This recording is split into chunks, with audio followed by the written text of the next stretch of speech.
Unang-una kami yung complainant, more than 200 na House of Representatives member ang complainant dito. Mula ito sa tulak ng ating taong bayan. So sa ginawa niyang from February, June 2, no? From June 2 to June 11 na last day na ng plenary session, doon mo gagawin yung presentation ng mga ng articles of impeachment. So ibig bang sabihin nito, SP, gumaganti ka sa House of Representatives dahil ni last day din namin yung pag-present or pagdadala ng impeachment articles noong February. Yes, actually, February 5, sinimula na yun eh. Pero ano ba yung ginawa? No? Kung ano-anong mga dahilan ang sinabi ng Senado. Yung election, campaign, at saka mga personal na mga dahilan.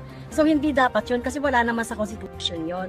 Malinaw ang sinasabi ng Constitution, immediately, pag na-transmit na sa kanila yung articles of impeachment, dapat ay harapin na ito regardless of kung ano man yung time. So, tingin niyo ma'am, gumaganti ba? May pinoproteksyonan? O natatakot? Ano po tingin niyo talaga? Well, something fishy, no? Gumaganti. May pinoproteksyonan talaga sa nangyayaring yan. At nakikita natin na paghahanda na ito doon sa mga gusto nilang mga position ba o sa 2028, etc. Kaya unahin nyo naman for the first time ang taong bayan at wag yung mga personal na mga interest nun. Do dininay po yun ni Escudero, sinabi po niya it has nothing to do with political play. Well, obvious naman eh. So wag nang mag-deny si SP na talagang meron siyang pinoproteksyonan, meron siyang balakin sa mga susunod na mga panahon.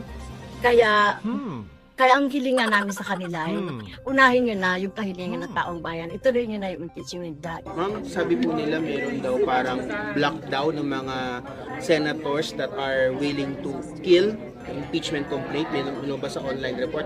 What's your take po doon sa sinasabing lockdown ng mga senators na parang gusto nilang patagalin yung impeachment complaint until June 30 para hindi na raw tumatuloy? Ito ba yung kulto ni Duterte na mga nanalo na sa Senado, no? Kaya